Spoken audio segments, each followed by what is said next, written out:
Hello friends, આજે હું તમારી સાથે શેર કરીશ જમવામાં કે ટિફિનમાં ઝટપટ બની જતા શાકની રેસીપી. તો ઘરના રેગ્યુલર અને સિમ્પલ મસાલા સાથે આપણે આ શાકને અમુક ટિપ્સ સાથે બનાવશું, જેનાથી શાક પહેલી જ વારમાં સ્વાદમાં એકદમ ટેસ્ટી અને ચટાકેદાર તૈયાર થશે. તો ચાલો રેસીપી શરૂ કરીએ. સૌથી પહેલાં શાક બનાવવા માટે મેં વજનમાં 250 ગ્રામ જેટલો ભીંડો લીધેલો છે. સાથે તેટલા જ પ્રમાણમાં એટલે કે વજનમાં 250 ગ્રામ બટેટા લીધેલા છે. તો મેં આ શાકમાં ભીંડા અને બટેટાનું માપ સરખું રાખેલું છે. તો હવે થોડા ભીંડાને કટ કરવા માટે લઈ લઈએ. સૌથી પહેલાં તેના ઉપરના અને નીચેના ડીટાના ભાગને કટ કરી લઈએ. હવે વચ્ચેથી કટ લગાવીને ભીંડાને આ રીતના મીડિયમ સાઇઝમાં કટ કરી લઈએ. હવે એક ભીંડાને લઈને તેમાં વચ્ચે આ રીતના કટ લગાવી દઈએ અને આ રીતના બધા જ ભીંડાને તૈયાર કરી લઈએ. હવે બટેટાને કટ કરવા માટે સૌથી પહેલાં બટેટાને 2 ભાગમાં ડિવાઈડ કરી લઈએ અને કરેલા 2 ભાગમાં વચ્ચે કટ લગાવીને તેને 4 ભાગમાં ડિવાઈડ કરી લઈએ. હવે ફરી પાછી બટેટાની ચિપ્સમાં વચ્ચે કટ લગાવીને તેને આ રીતની મીડિયમ થીક ચિપ્સમાં કટ કરી લઈએ. હવે મેં કઢાઈમાં થોડું તેલ લીધેલું છે. હવે તેમાં કટ કરેલા ભીંડાને એડ કરી દઈએ. સાથે અડધી ચમચી જેટલો હળદર પાવડર અને થોડું મીઠું એડ કરી દઈએ. હવે ભીંડાને સતત હલાવતા જઈને હાઈ ગેસની ફ્લેમ પર તેને ફ્રાય કરી લઈએ. તો લગભગ 2 થી 3 મિનિટમાં જ આપણો ભીંડો એકદમ સારી રીતે ફ્રાય થઈને સોફ્ટ થઈ ગયો છે. તો હવે તેને પ્લેટમાં કાઢી લઈએ. તો હવે કઢાઈમાં લગભગ 4 થી 5 મોટી ચમચી જેટલું તેલ વધેલું છે. તેલનું માપ તમે તમારા ટેસ્ટ પ્રમાણે વધુ કે ઓછું કરી શકો છો. ગરમ તેલમાં 1 ચમચી જેટલી રાઈ અને મેં 2 મોટી ચમચી જેટલા અધકચરા ક્રશ કરેલા સૂકા લીલા ધાણા લીધેલા છે. સાથે તેટલા જ પ્રમાણમાં એટલે કે 2 મોટી ચમચી જેટલું અધકચરું ક્રશ કરેલું જીરું લીધેલું છે. તેને તેલમાં એડ કરી દઈએ. સાથે થોડા લીમડાના પાન એડ કરીને વઘારને સારી રીતે સાતળી લઈએ. હવે વઘારમાં કટ કરેલી બટેટાની ચિપ્સને એડ કરી દઈએ. સાથે બટેટા ફટાફટ કૂક થઈ જાય તેના માટે સ્વાદ પ્રમાણે મીઠું એડ કરી દઈએ અને તેને તેલમાં સારી રીતે સાતળી લઈએ. તો લગભગ 2 મિનિટ જેવું થઈ ગયું છે અને બટેટા તેલમાં થોડા સતળાઈ ગયા છે. તો એ બટેટાને કૂક કરવા માટે કઢાઈ ઉપર આ રીતની કોઈ પણ એક ડીશને ઢાંકી દઈએ અને તેમાં થોડું પાણી એડ કરી દઈએ. હવે ગેસની ફ્લેમ મીડિયમ કરીને બટેટાને કૂક કરી લઈએ. તો લગભગ 4 થી 5 મિનિટ જેવું થઈ ગયું છે. હવે ડીશને લઈ લઈએ. તો આપણા બટેટા એકદમ સારી રીતે કૂક થઈ ગયા છે. ચમચામાં લઈને તેને ચેક કરીએ તો તે આ રીતના 2 ભાગમાં ડિવાઈડ થઈ જાય છે. તો હવે આ સમયે વઘારમાં 1 ચમચી જેટલી લીલા મરચાંની પેસ્ટ અને 1 ચમચી જેટલી આદુ લસણની પેસ્ટ એડ કરીને તેને તેલમાં સારી રીતે સાતળી લઈએ, જેથી લસણનો કાચો સ્વાદ વયો જાય. તો લગભગ 1 મિનિટમાં આપણી મરચાં અને આદુ લસણની પેસ્ટ એકદમ સારી રીતે સતળાઈ ગઈ છે. તો હવે ફ્રાય કરેલા ભીંડાને એડ કરી દઈએ. સાથે મસાલામાં 1 ચમચી જેટલું ધાણા જીરું પાવડર, 1 ચમચી જેટલું લાલ મરચું પાવડર અને મસાલા પૂરતું થોડું મીઠું એડ કરી દઈએ. સાથે અડધી ચમચી જેટલો ગરમ મસાલા પાવડર એડ કરી દઈએ. અને મેં અહીંયા થોડો શેકેલો ચણાનો લોટ લીધેલો છે. તો ઘરમાં રહેલી આ રીતની મોટી ચમચીના માપથી 3 મોટી ચમચી જેટલો ચણાનો લોટ એડ કરી દઈએ. અને હવે બધી જ વસ્તુને એકદમ સારી રીતે મિક્સ કરી લઈએ. તો બધી વસ્તુ મિક્સ થઈને મસાલા એકદમ સારી રીતે ભીંડા અને બટેટા સાથે સ્ટીક થઈ ગયા છે. તો એ ઢાંકણ બંધ કરીને શાકને ધીમા ગેસ પર 2 થી 3 મિનિટ માટે કૂક કરી લઈએ. તો લગભગ 2 મિનિટ જેવું થઈ ગયું છે. હવે ઢાંકણને ખોલી લઈએ. તો આપણું શાક બનીને તૈયાર થઈ ગયું છે. ગેસની ફ્લેમ બંધ કરી દઈએ અને તૈયાર થયેલા શાક ઉપર 1 ચમચી જેટલો લીંબુનો રસ એડ કરી દઈએ અને થોડા કોથમીરના પાન એડ કરીને બધી જ વસ્તુને મિક્સ કરી લઈએ. તો બધી વસ્તુ મિક્સ થઈ ગઈ છે અને જોતાં જ ખાવાનું મન થઈ જાય એવું આપણું ભીંડા બટેટાનું શાક બનીને તૈયાર થઈ ગયું છે. અસલ કાઠિયાવાડી સ્વાદ સાથે લસણિયા બટેટા બનાવવા મેં વજનમાં 500 ગ્રામ અને અંદાજિત 14 થી 15 નંગ જેટલી નાની સાઇઝની બટેટી લીધેલી છે. તો તેને બાફવા માટે પ્રેશર કુકરમાં એડ કરી દઈએ. સાથે સ્વાદ પ્રમાણે મીઠું. તો બટેટીને બાફતી વખતે થોડું મીઠું એડ કરવાથી મીઠું અંદર સુધી બટેટામાં એબ્ઝોર્બ થાય છે અને બટેટા જરા પણ મોડા નથી લાગતા. અને બટેટી ડૂબે તેટલું પાણી એડ કરી દઈએ. તો હવે પ્રેશર કુકરનું ઢાંકણ બંધ કરી દઈએ અને મીડિયમ ગેસની ફ્લેમ પર ફક્ત 2 વિસલ કરી લઈએ. તો 2 વિસલ થઈને આપણું કુકર ઠરી ગયું છે. હવે તેને ખોલી લઈએ અને છરીની મદદથી બટેટીને ચેક કરીએ તો બટેટી સારી રીતે બફાઈ ગઈ છે. તો હવે બટેટી ગરમા ગરમ હોય ત્યારે જ તેના છાલના ભાગને કાઢી લઈએ અને હવે આ રીતના બધી જ બટેટીને તૈયાર કરી લઈએ. હવે મિક્સિંગ બાઉલમાં અડધી ચમચી જેટલું લાલ મરચું પાવડર, અડધી ચમચી જેટલું ધાણા જીરું પાવડર, અડધી ચમચી જેટલો ગરમ મસાલા પાવડર, અડધી ચમચી જેટલો ચાટ મસાલા પાવડર એડ કરી દઈએ. સાથે 1 મોટી ચમચી જેટલું તેલ એડ કરીને મસાલાને તેલમાં સારી રીતે મિક્સ કરી લઈએ. તો મસાલા તેલમાં સારી રીતે મિક્સ થઈ ગયા છે. હવે બાફેલી બટેટીને લઈ લઈએ અને આ રીતના કાંટાની મદદથી તેમાં થોડા હોલ્સ કરી લઈએ, જેથી મસાલા એકદમ સારી રીતે બટેટીમાં અંદર સુધી એબ્ઝોર્બ થાય. તો મેં બધી જ બટેટીમાં હોલ્સ કરીને તેને મિક્સિંગ બાઉલમાં એડ કરી દીધેલી છે. હવે બાઉલને આ રીતના થોડું હલાવીને બટેટીને મસાલાથી કોટ કરી લઈએ. તો બટેટી એકદમ સારી રીતે મસાલાથી કોટ થઈ ગઈ છે. હવે બટેટીને ફ્રાય કરવા માટે મેં અહીંયા પેનમાં થોડું તેલ ગરમ કરી લીધેલું છે. હવે મસાલાથી કોટ થયેલી બટેટીને પેનમાં એડ કરી દઈએ. તો મેં બધી જ બટેટીને એડ કરી દીધેલી છે. હવે આપણે તેને મીડિયમ ટુ હાઈ ગેસની ફ્લેમ પર થોડી તળીને ક્રિસ્પી કરી લેવાની છે. શરૂઆતમાં આપણે તેને પલટાની ઉતાળ નથી કરવાની. તો લગભગ 3 થી 4 મિનિટ જેવું થઈ ગયું છે. હવે બટેટીને બીજી બાજુએ પલટાવી દઈએ અને હવે બીજી બાજુથી પણ થોડી તળી લઈએ. તો લગભગ 5 થી 6 મિનિટ જેવું થઈ ગયું છે અને બટેટી એકદમ સારી રીતે તળાઈને તેની ઉપર આ રીતનું ક્રિસ્પી કોટિંગ થઈ ગયું છે. તો હવે તેને પ્લેટમાં કાઢી લઈએ. અને હવે શાક બનાવવા માટે બટેટીને તળ્યા પછી પેનમાં લગભગ 5 થી 6 મોટી ચમચી જેટલું તેલ વધેલું છે. હવે તેમાં 1 ચમચી જેટલું જીરું, 1 તમાલપત્ર અને 1 પિંચ જેટલી હિંગ એડ કરીને જીરાને સારી રીતે કકડાવી લઈએ. તો આપણું જીરું સારી રીતે કકડી ગયું છે. હવે મેં અહીંયા 2 મીડિયમ સાઇઝ અને 3/4 કપ જેટલી ઝીણી સુધારેલી ડુંગળી લીધેલી છે. તેને એડ કરીને ડુંગળી સેજ ટ્રાન્સપરન્ટ થાય ત્યાં સુધી તેને સાતડી લઈએ. તો લગભગ 2 થી 3 મિનિટ જેવું થઈ ગયું છે અને ડુંગળી એકદમ સારી રીતે સતળાઈને ટ્રાન્સપરન્ટ થઈ ગઈ છે. તો હવે 1 ચમચી જેટલી આદુની પેસ્ટ અને 2 લીલા મરચાંના ટુકડા એડ કરીને તેને પણ સારી રીતે સાતડી લઈએ. તો આપણા આદુ મરચાં સતળાય છે ત્યાં સુધી લસણની ચટણી બનાવવા માટે મેં 20 થી 22 નંગ જેટલી લસણની કળી લીધેલી છે. સાથે મેં અહીંયા 6 થી 7 નંગ જેટલા સૂકા કાશ્મીરી લાલ મરચાંને થોડી વાર માટે ગરમ પાણીમાં પલાળી દીધેલા હતા. તો મરચાંને પલાળવાથી તે સોફ્ટ થઈ જાય છે, સાથે તેની તીખાશ પણ એકદમ ઓછી થઈ જાય છે. અને પલાળેલા મરચાંનું પાણી આપણે મિક્સર જારમાં એડ નથી કરવાનું, કારણ કે તેમાં મરચાંની તીખાશ રહેલી હોય છે. હવે 1 પિંચ જેટલું મીઠું અને અડધા કપ જેટલું પાણી એડ કરીને તેને સારી રીતે ગ્રાઇન્ડ કરી લઈએ. તો બધી વસ્તુ ગ્રાઇન્ડ થઈને આપણી લસણની પેસ્ટ તૈયાર થઈ ગઈ છે.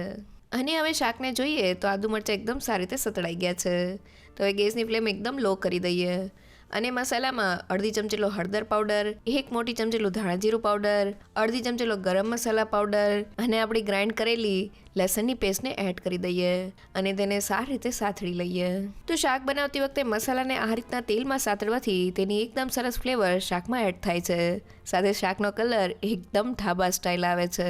તો લગભગ 2 થી 3 મિનિટમાં જ આપણે મસાલા અને લસણની પેસ્ટ એકદમ સારી રીતે સતરાઈને તેની સાઇડ્સમાંથી આ રીતનું તેલ છૂટું પડી ગયું છે. તો હવે મેં અહીંયા અડધા કપ જેટલી ટમેટો પ્યુરે લીધેલી છે. સાથે ટમેટો પ્યુરે ફટાફટ કૂક થઈ જાય તેના માટે સ્વાદ પ્રમાણે મીઠું એડ કરી દઈએ અને તેને સારી રીતે સાતળી લઈએ. તો લગભગ 3 મિનિટ જેવું થઈ ગયું છે અને ટમેટો પ્યુરે એકદમ સારી રીતે સતળાઈ ગઈ છે અને તેની સાઇડ્સમાંથી તેલ પણ છૂટું પડી ગયું છે. મીન્સ આપણી શાકની ગ્રેવી એકદમ સારી રીતે કૂક થઈ ગઈ છે. તો હવે આ સમયે આપણા ફ્રાય કરેલી બટેટીને એડ કરી દઈએ અને તેને ગ્રેવી સાથે સારી રીતે મિક્સ કરી લઈએ. તો તમે જોઈ શકો છો કે બટેટી ગ્રેવી સાથે એકદમ સારી રીતે મિક્સ થઈને ગ્રેવીથી કોટ થઈ ગઈ છે. તો હવે શાકનો રસો કરવા માટે તેમાં અડધા કપ જેટલું ગરમ પાણી એડ કરી દઈએ અને તેને સારી રીતે મિક્સ કરી લઈએ. તો બધી વસ્તુ મિક્સ થઈ ગઈ છે. હવે ઢાંકણ બંધ કરીને શાકને ધીમા ગેસ પર 7 થી 8 મિનિટ માટે કૂક કરી લઈએ. તો લગભગ 7 મિનિટ જેવું થઈ ગયું છે. હવે ઢાંકણને ખોલી લઈએ. તો તમે જોઈ શકો છો કે ગ્રેવીની એકદમ સરસ ફ્લેવર સાથે આપણું શાક બનીને તૈયાર થઈ ગયું છે. તો ગેસની ફ્લેમ બંધ કરી દઈએ અને તૈયાર થયેલા શાક ઉપર થોડા કોથમીરના પાન સ્પ્રિંકલ કરી લઈએ. એકદમ ચટાકેદાર લોટી બનાવવા માટે મેં 4 થી 5 નંગ જેટલા મોટી સાઇઝના પૂડિયા અને વજનમાં 500 ગ્રામ જેટલા પાલકના પાન લીધેલા છે. તો મેં પાનને સારી રીતે ધોઈને તેની ડાળીનો ભાગ કાઢી લીધેલો છે. હવે તેને ઝીણા સુધારી લઈએ. તો મેં પાનને આ રીતના ઝીણા સુધારી લીધેલા છે. કપથી માપીએ તો 4 કપ જેટલા સુધારેલા પાલકના પાન છે. હવે મેં અહીંયા 4 થી 5 કપ જેટલા પાણીને ગરમ કરી લીધેલું છે. ગરમ પાણીમાં 1 ચમચી જેટલું મીઠું એડ કરીને તેને સારી રીતે મિક્સ કરી લઈએ અને હવે પાણી આ રીતના ઉકળવા લાગે એટલે તેમાં સુધારેલા પાલકના પાનને એડ કરી દઈએ. હવે હાઈ ગેસની ફ્લેમ પર પાનને ફક્ત 3 થી 4 મિનિટ માટે બોઇલ કરી લઈએ. તો લગભગ 3 થી 4 મિનિટ જેવું થઈ ગયું છે અને પાનને જોઈએ તો તે એકદમ સારી રીતે કૂક થઈને સોફ્ટ થઈ ગયા છે. તો હવે તેને ગરમ પાણીમાંથી કાઢીને મિક્સિંગ બાઉલમાં એડ કરી દઈએ અને હવે લોટિયા માટે મેં ચણાનો લોટ લીધેલો છે. તો ઘરમાં રહેલી આ રીતની મોટી ચમચીના માપથી 4 મોટી ચમચી જેટલો ચણાનો લોટ મિક્સિંગ બાઉલમાં એડ કરી દઈએ. તો છે ને એકદમ સહેલું માપ 4 કપ સુધારેલા પાલકના પાન સાથે મેં 4 મોટી ચમચી જેટલો ચણાનો લોટ લીધેલો છે. હવે આ રીતના મેશરની મદદથી પાનને એકદમ સારી રીતે મેશ કરી લઈએ. તો પાલકના પાન થોડા મેશ થઈ ગયા છે અને કોઈ પણ જાતના ગાંઠા વગર ચણાનો લોટ તેમાં મિક્સ થઈ ગયો છે અને તમે જોઈ શકો છો કે પાનમાં ચણાના લોટને લીધે આ રીતનું બાઇન્ડિંગ પણ આવી ગયું છે. અને હવે લોટિયા માટે મેં 4 થી 5 મોટી ચમચી જેટલું તેલ લીધેલું છે. તેમાંથી થોડું તેલ કઢાઈમાં એડ કરી દઈએ. હવે મેં અહીંયા 1 કપ જેટલા તાજા લીલા વટાણા લીધેલા છે. તેને એડ કરીને મીડિયમ ગેસની ફ્લેમ પર વટાણાને થોડા કૂક કરી લઈએ. તો લગભગ 3 થી 4 મિનિટ જેવું થઈ ગયું છે અને ચમચામાં લઈને વટાણાને ચેક કરીએ તો તે આ રીતના થોડા સોફ્ટ થઈ ગયા છે. તો હવે તેને બાઉલમાં કાઢી લઈએ અને હવે કડાઈમાં વધેલા તેલને એડ કરી દઈએ. હવે ગરમ તેલમાં 1 મોટી ચમચીલું જીરું એડ કરી દઈએ. તો જીરું સારી રીતે કકડી જાય એટલે મેં અહીંયા 3/4 કપ અને 2 મીડિયમ સાઇઝની ડુંગળીને ઝીણી સુધારી લીધેલી છે. તેને એડ કરીને ડુંગળી સેજ ટ્રાન્સપરન્ટ થાય ત્યાં સુધી તેને સાતળી લઈએ. તો લગભગ 2 મિનિટ જેવું થઈ ગયું છે અને ડુંગળી સારી રીતે સતરાઈને ટ્રાન્સપરન્ટ થઈ ગઈ છે. તો હવે મેં અહીંયા 12 થી 15 કળી અને અંદાજિત 2 મોટી ચમચી જેટલું ઝીણું સુધારેલું લસણ લીધેલું છે. સાથે 1 મોટી ચમચી જેટલું ખમણેલું આદું અને 2 નંગ જેટલા લીલા મરચાં એડ કરીને બધી જ વસ્તુને એકદમ સારી રીતે સાતળી લઈએ. તો આ બધી જ વસ્તુ સતળાય છે ત્યાં સુધી શાકમાં એડ કરવાની મસાલા પેસ્ટ બનાવવા માટે મેં અડધી ચમચીનો હળદર પાવડર લીધેલો છે. સાથે 1.5 મોટી ચમચીનું લાલ મરચું પાવડર, સાથે તેટલા જ પ્રમાણમાં એટલે કે 1.5 મોટી ચમચીનું ધાણા જીરું પાવડર અને 1 ચમચીનો ગરમ મસાલા પાવડર એડ કરી દઈએ. સાથે થોડું પાણી એડ કરીને મસાલાને સારી રીતે મિક્સ કરી લઈએ. તો બધી જ વસ્તુ મિક્સ થઈને આપણી આ રીતની મસાલા પેસ્ટ તૈયાર થઈ ગઈ છે. અને હવે વઘારને જોઈએ તો આદુ મરચાં અને લસણ એકદમ સારી રીતે સતળાઈ ગયા છે. તો હવે તૈયાર કરેલી મસાલા પેસ્ટને એડ કરી દઈએ અને સારી રીતે સાતળી લઈએ. તો લગભગ 2 મિનિટ જેવું થઈ ગયું છે અને વઘારની સાઇડ્સમાંથી આ રીતના તેલ છૂટું પડી ગયું છે. મીન્સ આપણા મસાલા સારી રીતે સતળાઈ ગયા છે. તો હવે મેં અહીંયા 3/4 કપ અને 2 મીડિયમ સાઇઝના ટમેટાને ખમણીની મદદથી ખમણી લીધેલા છે. સાથે સ્વાદ પ્રમાણે મીઠું એડ કરીને ટમેટાને સારી રીતે સાતળી લઈએ. તો ટમેટાના ટુકડાની જગ્યાએ ટમેટાને આ રીતના ખમણીને એડ કરવાથી તે ગ્રેવીમાં એકદમ સારી રીતે ભળી જાય છે. તો લગભગ 2 થી 3 મિનિટ જેવું થઈ ગયું છે અને ટમેટા એકદમ સારી રીતે સતળાઈને ગ્રેવીની સાઇડ્સમાંથી તેલ છૂટું પડી ગયું છે. તો હવે વટાણાને શાકની ગ્રેવીમાં એડ કરી દઈએ અને સારી રીતે મિક્સ કરી લઈએ. તો વટાણા એકદમ સારી રીતે ગ્રેવીમાં મિક્સ થઈ ગયા છે. હવે શાકની ગ્રેવીનો રસો કરવા માટે તેમાં 1 કપ જેટલું ગરમ પાણી એડ કરી દઈએ અને તેને સારી રીતે મિક્સ કરી લઈએ. તો ઠંડા પાણીની જગ્યાએ થોડું ગરમ પાણી એડ કરવાથી શાકની કુકિંગ પ્રોસેસ ચાલુ રહે છે અને મસાલાનો કલર એકદમ સરસ જળવાઈ રહે છે. તો ગ્રેવી આ રીતના ઉકળવા લાગે એટલે ચણાના લોટ સાથે તૈયાર કરેલા પાલકના મિક્સરને એડ કરી દઈએ અને ગ્રેવી સાથે સારી રીતે મિક્સ કરી લઈએ. તો બધી જ વસ્તુ એકદમ સારી રીતે મિક્સ થઈ ગઈ છે. હવે ઢાંકણ બંધ કરીને શાકને ધીમા ગેસ પર 5 થી 7 મિનિટ માટે કુક કરી લઈએ. તો લગભગ 6 થી 7 મિનિટ જેવું થઈ ગયું છે. હવે ઢાંકણને ખોલી લઈએ. તો ગ્રેવીની એકદમ સરસ ફ્લેવર સાથે આપણું લોટી બનીને તૈયાર થઈ ગયું છે. તો હવે તેમાં બધા જ ટેસ્ટને બેલેન્સ કરવા માટે 1 મોટી ચમચીલો ગોળ એડ કરી દઈએ. સાથે 1 મોટી ચમચીલો લીંબુનો રસ એડ કરીને બધી જ વસ્તુને મિક્સ કરી લઈએ. તો બધી જ વસ્તુ મિક્સ થઈને આપણું લોટી બનીને તૈયાર થઈ ગયું છે. તૈયાર થયેલા લોટિયાની કન્સિસ્ટન્સી બતાવું તો તમે જોઈ શકો છો કે ચમચામાં ગ્રેવી અને પાલક એક સાથે પડે છે, જે એકદમ પરફેક્ટ છે. હવે તેને સર્વ કરતા પહેલા તેની ઉપર એક સ્પેશિયલ તડકો કરી લઈએ. તો તડકા પેનમાં 1 મોટી ચમચીલું ઘી એડ કરી દઈએ. ઘી સાથે તડકો એકદમ ટેસ્ટી લાગે છે. હવે તેમાં 1 ચમચીલું જીરું અને મેં 1 ચમચી જેટલી ઝીણી સુધારેલી લસણની કળી લીધેલી છે. તેને એડ કરીને સારી રીતે સાતળી લઈએ. તો લસણ થોડું સતળાઈ ગયું છે. હવે 1 મોટી ચમચીલા સફેદ તલ અને 2 સૂકા લાલ મરચાં એડ કરીને તેને સારી રીતે સાતળી લઈએ અને હવે તડકાને લઈ લઈએ. અને હવે તેને શાકમાં એડ કરતા પહેલા તેમાં અડધી ચમચી જેટલું કશ્મીરી લાલ મરચું પાવડર એડ કરી દઈએ અને તેને સારી રીતે મિક્સ કરીને તડકાને શાકમાં એડ કરી દઈએ. તો તડકો એડ કરવો ટોટલી ઓપ્શનલ છે, પણ તડકા સાથે લોટું એકદમ ટેસ્ટી લાગે છે. તો તડકો સારી રીતે મિક્સ થઈ ગયો છે. હવે ગેસની ફ્લેમ બંધ કરી દઈએ અને તૈયાર થયેલા લોટિયા ઉપર થોડા કોથમીરના પાન સ્પ્રિંકલ કરી લઈએ. તો આપણું એકદમ ચટાકેદાર પાલકનું લોટિયું તૈયાર થઈ ગયું છે. એકવાર જરૂરથી ટ્રાય કરજો. એકદમ ટેસ્ટી શાક બનાવવા માટે મેં 250 ગ્રામ જેટલી દેશી વાલોળ સાથે 150 ગ્રામ અને 10 થી 11 નંગ જેટલા નાની સાઇઝના રીંગણ લીધેલા છે. તો આ માપ પ્રમાણે ઘરની 5 વ્યક્તિને સર્વ થાય તેટલું શાક તૈયાર થશે. હવે વાલોળને સુધારવા માટે એક વાલોળને લઈ લઈએ અને તેના ઉપરના ભાગને કટ કરી લઈએ. સાથે નસોના ભાગને પણ કાઢતા જઈએ. હવે તેને બીજી બાજુથી પણ કટ કરીને નસોના ભાગને કાઢી લઈએ. હવે વાલોળને આ રીતના ખોલી લઈએ અને હાથની મદદથી તેને 2 ભાગમાં ડિવાઈડ કરી લઈએ. તો મેં અહીંયા બધી જ વાલોળને સુધારી લીધેલી છે. અને હવે રીંગણાને લઈને તેના ડીટીયાના ભાગને કાઢીને સાઈડના પાનના ભાગને પણ કાઢી લઈએ. હવે રીંગણાને આ રીતના ઊંધી બાજુએ કરીને ઉપરની બાજુએ આ રીતના ક્રોસમાં એક કટ લગાવી દઈએ. તો મેં આ રીતના બધા જ રીંગણને તૈયાર કરી લીધેલા છે. અને હવે એક મસાલો બનાવવા માટે વાટકીમાં 1/4 ટીસ્પૂન જેટલો હળદર પાવડર, અડધી ચમચી જેટલું લાલ મરચું પાવડર, અડધી ચમચી જેટલું ધાણા જીરું પાવડર અને 1 પિંચ જેટલું મીઠું એડ કરી દઈએ. મસાલાને સારી રીતે મિક્સ કરી લઈએ અને મસાલાને હાથમાં લઈને રીંગણની વચ્ચે રહેલી કટમાં ભરી દઈએ. તો મેં બધા જ રીંગણમાં મસાલાને ભરી દીધેલો છે. હવે પ્રેશર કુકરમાં 3 મોટી ચમચીલું તેલ એડ કરી દઈએ. હવે તેમાં 1 ચમચી જેટલો અજમો, 1 પિંચ જેટલી હિંગ અને 1/4 ટીસ્પૂન જેટલો હળદર પાવડર એડ કરી દઈએ. તો વાલોરના શાકમાં થોડો અજમો અને હિંગ એડ કરવાથી તે પચવામાં હળવું રહે છે.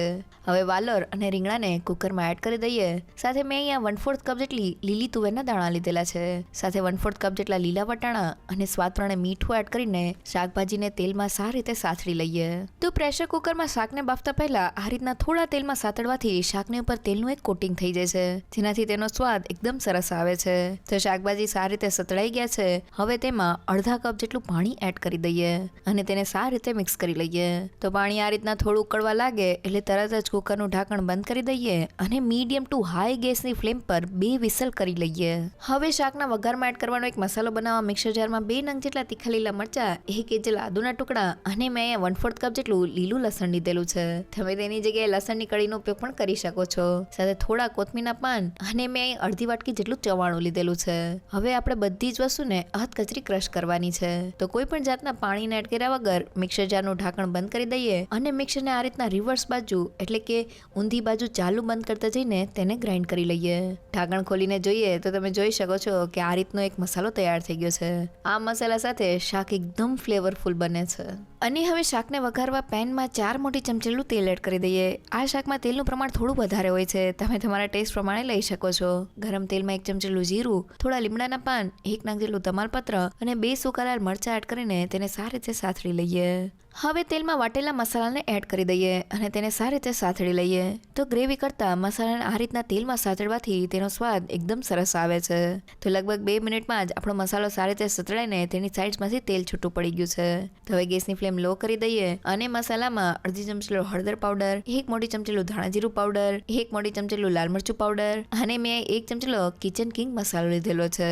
સાથે મસાલાને તેલમાં સાતળતી વખતે તે જરા પણ મળે નહીં તેના માટે થોડું પાણી એડ કરી દઈએ અને મસાલાને તેલમાં સારી રીતે સાતળી લઈએ. તો અહીંયા મસાલાને સાતળતી વખતે આપણે ગેસની ફ્લેમ લો રાખવાની છે. જનરલી આપણે શાક બનાવતી વખતે મસાલાને શાકની ઉપરથી એડ કરતા હોઈએ છીએ, પણ આ રીતના વઘારમાં મસાલાને સાતળવાથી શાક એકદમ ટેસ્ટી બને છે. તો મસાલા એકદમ સારી રીતે સતળાઈ ગયા છે. હવે મેં અહીંયા અડધા કપ જેટલી ટમેટાની પ્યુરે લીધેલી છે. સાથે સ્વાદ પ્રમાણે મીઠું એડ કરીને ટમેટાની પ્યુરેને સારી રીતે સાતળી લઈએ. તો ટમેટાના ટુકડાની જગ્યાએ આ રીતના પ્યુરે કરવાથી શાકની ગ્રેવીને એક ટેક્સચર અને થિકનેસ મળે છે. તો લગભગ 3 મિનિટ જેવું થઈ ગયું છે અને ગ્રેવીની સાઈડમાંથી તેલ છૂટું પડી ગયું છે. મીન્સ તે સારી રીતે સતળાઈ ગઈ છે અને જરા પણ કાચી નથી. અને હવે 2 વિસલ પછી આપણું પ્રેશર કુકર ઠરી ગયું છે. તેને ખોલીને શાકને જોઈએ તો શાક એકદમ સારી રીતે બફાઈ ગયું છે. ચમચામાં લઈને વાલોરને ચેક કરીએ તો તે એકદમ સોફ્ટ થઈ ગઈ છે. સાથે રીંગણને છરીની મદદથી ચેક કરીએ તો તે એકદમ સારી રીતે કૂક થઈ ગયું છે અને આખું પણ છે. તો હવે બાફેલા રીંગણ અને વાલોરને ગ્રેવીમાં એડ કરી દઈએ અને ગ્રેવી સાથે સારી રીતે મિક્સ કરી લઈએ. તો રીંગણ અને વાલોર ગ્રેવીમાં એકદમ સારી રીતે મિક્સ થઈ ગયા છે. હવે રસો કરવા માટે અડધા કપ જેટલું ગરમ પાણી એડ કરી દઈએ અને તેને સારી રીતે મિક્સ કરી લઈએ. હવે ઢાંકણ બંધ કરીને શાકને ધીમા ગેસ પર 5 થી 7 મિનિટ માટે કૂક કરી લઈએ, જેથી ગ્રેવીની બધી જ ફ્લેવર આપણા શાકમાં આવી જાય. તો લગભગ 6 થી 7 મિનિટ જેવું થઈ ગયું છે. હવે ઢાંકણને ખોલી લઈએ.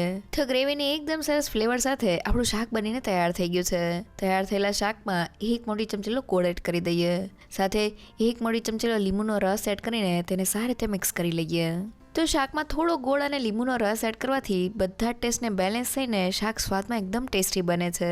તો આપણું શાક બનીને તૈયાર થઈ ગયું છે. તૈયાર થયેલા શાક ઉપર થોડા કોથમીરના પાન સ્પ્રિંકલ કરી લઈએ.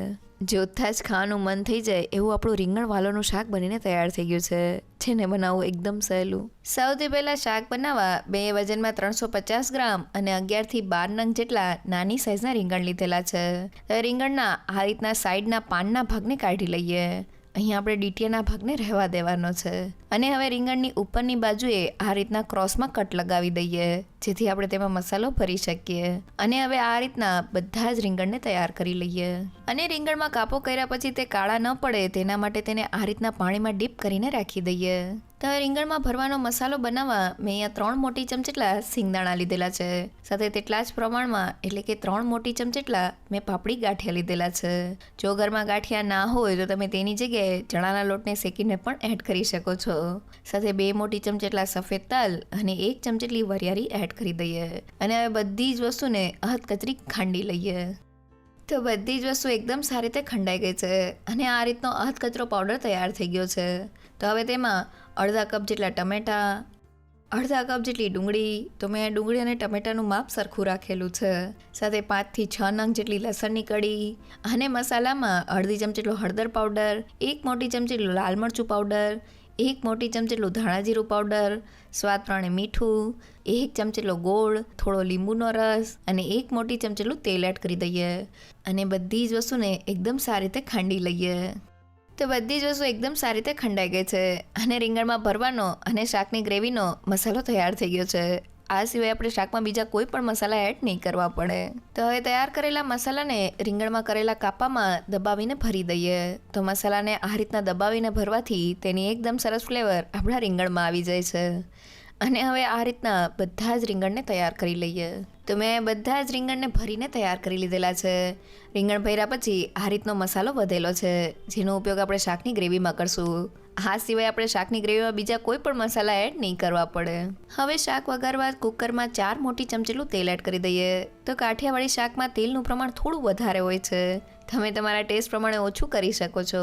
હવે તેમાં અડધી ચમચી જેટલી રાઈ, અડધી ચમચી જેટલું જીરું, 1 પિંચ જેટલી હિંગ અને થોડા લીમડાના પાન એડ કરીને વઘારને સારી રીતે સાતળી લઈએ. તો આપણો વઘાર સારી રીતે સતળાઈ ગયો છે. હવે મેં અહીંયા 1/4 કપ જેટલું લીલું લસણ લીધેલું છે. સાથે 2 થી 3 લીલા મરચાંની સ્લિટ્સ અને 1 ચમચી જેટલી આદુની પેસ્ટ એડ કરીને બધી જ વસ્તુને સારી રીતે સાતળી લઈએ. તો આપણા આદુ મરચાં અને લસણ એકદમ સારી રીતે સતળાઈ ગયા છે. હવે મસાલા સાથે ભરેલા રીંગણને વઘારમાં એડ કરી દઈએ. અને હવે રીંગણને હળવે હાથે વઘારમાં સારી રીતે સાતળી લઈએ. તો કુકરમાં રીંગણનું શાક બનાવતી વખતે આ સ્ટેપ સૌથી ઇમ્પોર્ટન્ટ છે. રીંગણને આ રીતના વઘારમાં સાતળવાથી રીંગણ એકદમ સોફ્ટ થઈ જાય છે અને તેને કૂક થતાં ઓછો સમય લાગે છે. તો લગભગ 3 થી 4 મિનિટ જેવું થઈ ગયું છે અને તમે જોઈ શકો છો કે રીંગણ સારી રીતે સતળીને તેનો કલર આ રીતના થોડો બદલાઈ ગયો છે. તો હવે આ સમયે આપણી વધેલા મસાલાની પેસ્ટને એડ કરી દઈએ અને તેને પણ તેલમાં સારી રીતે સાતળી લઈએ, જેથી તેનો કાચો સ્વાદ વયો જાય. તો લગભગ 3 થી 4 મિનિટ જેવું થઈ ગયું છે અને મસાલા પેસ્ટની સાઇડ્સમાંથી આ રીતના તેલ છૂટું પડી ગયું છે. તો હવે શાકની ગ્રેવીનો રસો કરવા માટે 1 કપ જેટલું ગરમ પાણી એડ કરી દઈએ. સાથે સ્વાદ પ્રમાણે મીઠું એડ કરીને બધી જ વસ્તુને મિક્સ કરી લઈએ. તો ઠંડા પાણીની જગ્યાએ થોડું ગરમ પાણી એડ કરવાથી શાકની કુકિંગ પ્રોસેસ ચાલુ રહે છે અને તેની મસાલાની ફ્લેવર અને કલર જળવાઈ રહે છે. તો આપણી શાકની ગ્રેવીમાં આ રીતના બોઇલ આવવા માંડ્યો છે. તો કુકરનું ઢાંકણ બંધ કરી દઈએ અને મીડિયમ ગેસની ફ્લેમ પર ફક્ત 1 વિસલ કરી લઈએ. તો 1 વિસલ થઈને આપણું કુકર ઠરી ગયું છે. હવે તેને ખોલી લઈએ. તો આપણા રીંગણ એકદમ સારી રીતે બફાઈ ગયા છે. આપણું એકદમ ટેસ્ટી કાઠિયાવાડી સ્ટાઇલ રીંગણનું શાક તૈયાર થઈ ગયું છે. તો હવે તેની ઉપર થોડા કોથમીરના પાન સ્પ્રિંકલ કરી લઈએ.